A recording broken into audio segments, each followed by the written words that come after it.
আসসালামু আলাইকুম। আমি পপি। দীর্ঘ ২৮ বছর চলচ্চিত্রে কাজ করেছি, অনেক সুনামের সাথে, সম্মানের সাথে। কোটি কোটি দর্শকদের ভালোবাসা পেয়েছি, ইন্ডাস্ট্রির মানুষের ভালোবাসা পেয়েছি। কিন্তু এই মুহূর্তে আমি ক্যামেরার সামনে কথা বলছি একজন ব্যর্থ মানুষ হিসাবে। ব্যর্থ মানুষ বলছি এই কারণে, সবার মন জয় করতে পারলেও দীর্ঘ ২৮ বছর আমি যাদের জন্য কাজ করেছি, যাদেরকে এই হাতে লালন পালন করেছি, তাদের কাছে আমি অযোগ্য একজন মানুষ। তাদের মন মতো চলতে পারিনি, তাদের মনের মতো করে নিয়ন্ত্রিত হতে পারিনি। হয়েছি, একসময় হয়েছি, কিন্তু এখন হতে পারি না। তার করে বলেছি আমি একজন ব্যর্থ মানুষ। একটা মানুষ তো সবসময় সবার কাছে ভালো হতে পারে না, সব সময়ের জন্য ভালো হতে পারে না। আমি যখন ইনকাম করেছি, দু হাতে দিতে পেরেছি, লুটাতে পেরেছি, তখন আমি আমার পরিবারের কাছে অনেক প্রিয় একজন মানুষ ছিলাম। এখন দিতে পারি না, হয়তো তাদের প্রয়োজন অনুযায়ী, যার কারণে আমি এখন তাদের কাছে গলার কাটা, শত্রু এবং অপছন্দের একজন মানুষ। দীর্ঘ ২ দিন যাবৎ আমি আসলে দেখলাম যে আমার পরিবার কতটা নিচে নামতে পারে, কতটা হীন পরিচয় দিতে পারে, কত হিংস্র ব্যবহার করতে পারে, কত নোংরা শব্দ ইউজ করতে পারে। সাথে আমার মিডিয়া, তারাও আমার একসময় চলার পথের সঙ্গী হিসাবে কাজ করেছে। মিডিয়ার কাছ থেকে সবসময় আমি সহযোগিতা পেয়েছি, ভালোবাসা পেয়েছি, সাপোর্ট পেয়েছি। কিন্তু আমার পরিবারের কয়েকটা মানুষের মিথ্যা কিছু কথাবার্তা, মিথ্যা অভিনয়, মিথ্যা নাটক, মিথ্যা অভিযোগ বলার সাথে সাথে যে মানুষগুলো আমাকে সব থেকে বেশি চেনার কথা, জানার কথা, সাপোর্ট করার কথা, সেই মানুষগুলো ওই মানুষগুলো আমার পরিবারের মানুষগুলোর কথা অনুযায়ী আমাকে ভুলভাবে আমার দর্শকদের কাছে বলেন, বাংলাদেশের মানুষের কাছে খুব বাজেভাবে উপস্থাপন করেছে। তো এর থেকে দুঃখজনক আর কিছুই হতে পারে না। যাদের জন্য কাজ করেছে আজকে তারা কেউই আমার না। এই জন্য হয়তো আল্লাহ বলে, যার যার জীবন হিজ হিজ হুজ হুজ, কিয়ামতের মাঠে কেউ কাউকে চিনবে না। তো একটা মেন পয়েন্টে আসি। আজকে যে অভিযোগগুলো আমার মা আর বোন করছে, খুব স্ট্রংলি আমি প্রতিবাদ করলাম। এর পুরোটাই মিথ্যে, বানোয়াট, এবং তাদের স্বার্থ উদ্ধার হয়নি বলে আজকে সত্য একটা জিনিসকে অসত্য বলে প্রমাণিত করার চেষ্টা করছে। আমি একজন শিল্পী মানুষ, আমি কি ভূমিদস্যু? আজকে যাদেরকে আমি এই 2 হাতে ছোটবেলার থেকে লালন পালন করেছি, যাদেরকে আমি মানুষ করেছি, আমার জীবনের অনেকগুলো সময়, সুন্দর একটা সময়, প্রতিটা মানুষের একটা সুন্দর সময় থাকে নিজের জীবন উপভোগ করার সময়।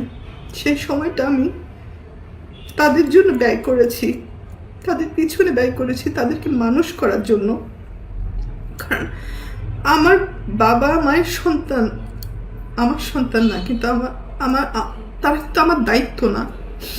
তারপরেও আমি আমার ভাই বোনদেরকে নিজের সন্তান হিসেবে লালন পালন করেছি, দায়িত্ব পালন করেছি। নিজের ভবিষ্যৎ, নিজের ভালো লাগা, মন্দ লাগা অনেক কিছুই বাদ দিয়ে দিয়েছি শুধু আমার ভাই বোনদেরকে মানুষ করার জন্য। কিন্তু এখন এসে দেখলাম মানুষ তো হয়নি, হিংস্র কিছু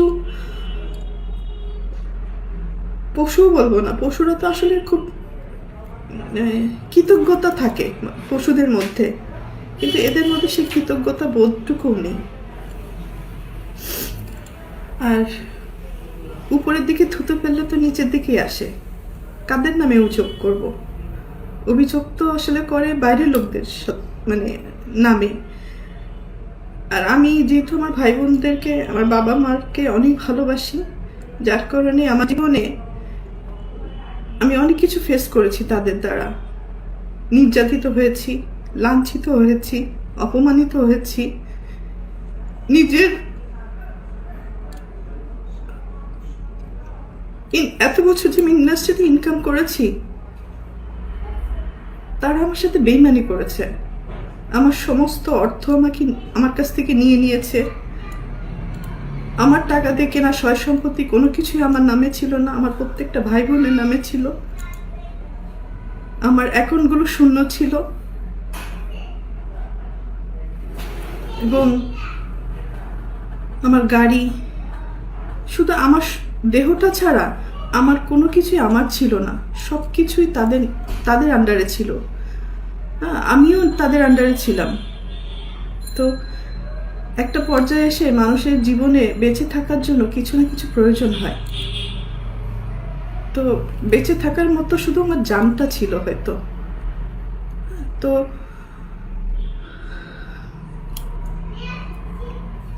একটা পর্যায়ে এসে যখন আমি জানতে পারলাম আমার পরিবারই আমার সাথে বেইমানি করেছে, আমাকে ঠকিয়েছে, আমার সব কিছু কেড়ে নিয়েছে, এগুলো জানার পরে আমি চুপ ছিলাম।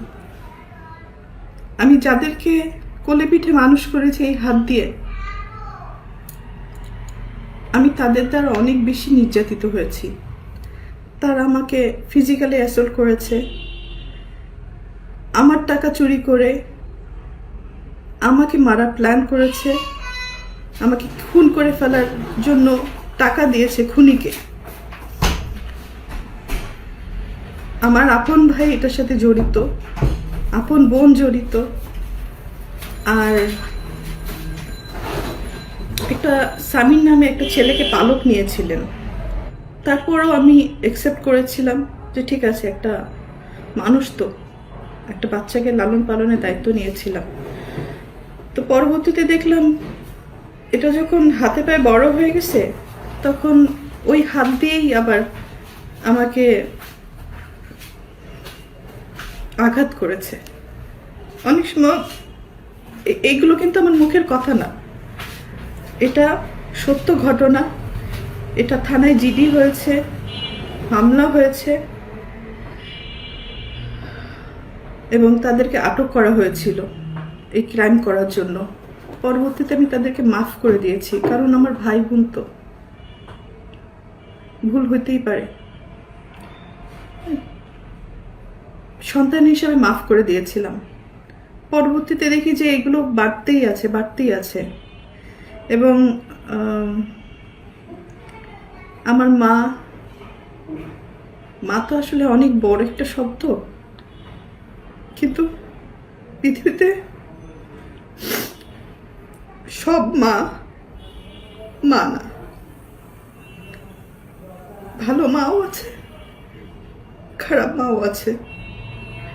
দুর্ভাগ্যবশত আমার মাটা হয়তো আমাকে সেই পরিমাণ ভালোবাসতে পারেনি, কারণ আমি আমার মার কাছে, পরিবারের কাছে সবসময় সোনার ডিম পার একটা হাঁস ছিলাম, মানে দুধ দিয়ে একটা গরু ছিলাম, টাকা ছাপানোর মেশিন ছিলাম। সন্তান হিসেবে কখনো ওই ভালোবাসাটা, ওই কেয়ারিংটা পাইনি। তারপরও কোনো অভিযোগ নেই, আগেও ছিল না, এখনো নেই। আর আমি আমার মনকে বুঝ দিয়ে নিয়েছি। মা বড় মাছের মাথাটা তার পাতে দেয়, আর যখন ইনকাম করতে পারে না, পরবর্তীতে যে ইনকাম করে সেই মাছের মাথাটা প্লেট চেঞ্জ হয়ে যায়। তো আমার বেলায় আমি অনেক কিছুই, হয়তো ফিল্মের নায়িকা, আমি অনেক কিছুই মানে বাস্তব জীবনে দেখেছি। তো এতটুকু বলতে পারি, আমি ক্যামেরায় একজন ভালো অভিনেত্রী। ক্যামেরার সামনে স্ক্রিপ্ট পড়েছি, ডিরেক্টরের ডিরেকশন ফলো করেছি, হয়তো 3বার ন্যাশনাল অ্যাওয়ার্ড পেয়েছি। একজন ভালো অভিনেত্রী হিসাবে পুরস্কৃত স্বীকৃতি পেয়েছি আমি। কিন্তু বাস্তব জীবনে আমি খুবই কাছে একজন অভিনেত্রী। মানে অভিনয়টা আমার দ্বারা হয় না। অনেক কিছু সহ্য করেছি, তো মুখ বুজে সহ্য করাটাই হয়তো আমার পরিবার আমার দুর্বলতা মনে করেছে, আমার ক্ষতি করেছে যারা যারা, তারা সবাই মনে করেছে আমি হয়তো চুপ থাকি, হজম করি, কারো ক্ষতি করি না, এটা আমার দুর্বলতা। কিন্তু মানুষের যখন দেয়ালে পিঠ ঠেকে যায়, তখন সে একটা না একটা পর্যায়ে প্রোটেস্ট করে। তো আজকে আমার এই বক্তব্যটা হচ্ছে অন্যায়ের বিরুদ্ধে প্রোটেস্ট করলাম। মা বলে যে সমস্ত কথা ইমোশনালি মানুষকে ব্ল্যাকমেলিং করে, আমি এর আগেও তাকে মাফ করে দিয়েছি। আমার মা কথায় কথায় বলে যে আমাকে খাট কিনে দিল না, আমাকে মোবাইল কিনে দিল না, আমাকে টিভি কিনে দিল না।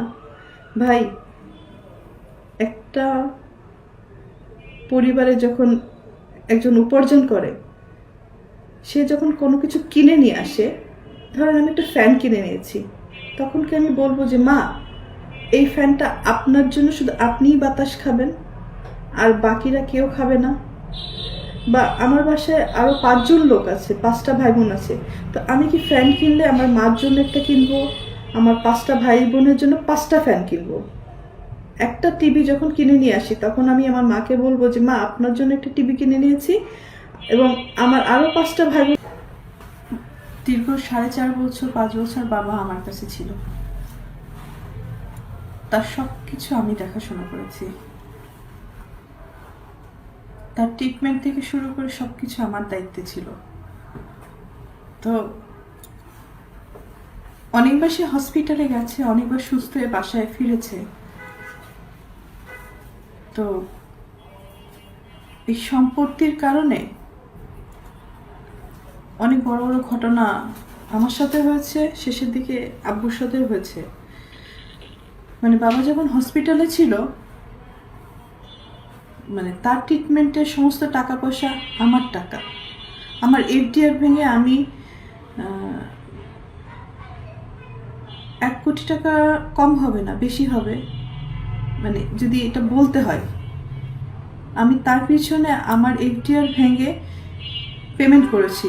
সেই রিসিট বলেন, প্রমাণ বলেন, সব আমার কাছে আছে। স্টেট ব্যাংকের স্টেটমেন্ট উঠালে তো পাওয়া যাবে, এবং আপনারা হসপিটালে খোঁজ নিলেই পাবেন। অথচ যার সম্পত্তি নিয়ে এত নোংরা কথাবার্তা হচ্ছে, দখলদারি নিয়ে এত কথাবার্তা হচ্ছে, তারা কিন্তু একটা টাকাও খরচ করেনি আমার বাবার অসুখের সময়। যেই মারা গেল, সেই তার সম্পত্তি নিয়ে ভাগাভাগি করছে, ব্লেম দিচ্ছে, নোংরামি করছে, দখল বুঝে নিচ্ছে। আর দীপু, বাবার লাশটাও ধরতে চাও নাই। আর আজকে বাবার সম্পত্তি নিয়ে কত রকম নোংরামি করছো। কোথায় ছিল এই সমস্ত? মানে তখন একবার চিন্তা করা উচিত ছিল, যার সম্পত্তি নিয়ে তুমি লাফালাফি করছো, ভোগ দখল করার চেষ্টা করছো, সেই লোকটাকে সারা জীবন গালি দিচ্ছ, তার সাথে দুর্ব্যবহার করছো, তার চেহারাও দেখো নাই। সব প্রমাণ কিন্তু আমার কাছে আছে, এটা আমি এখন দিব তোমাকে, যেত না। যাই হোক, শেষটা এটাই বলবো, আপনারা সবাই ভালো থাকেন, আমাকেও ভালো থাকতে দেন, সম্মানের সাথে যেন আমার মৃত্যু হয়, এই কামনাটুকু করে আমি বিদায় নিই।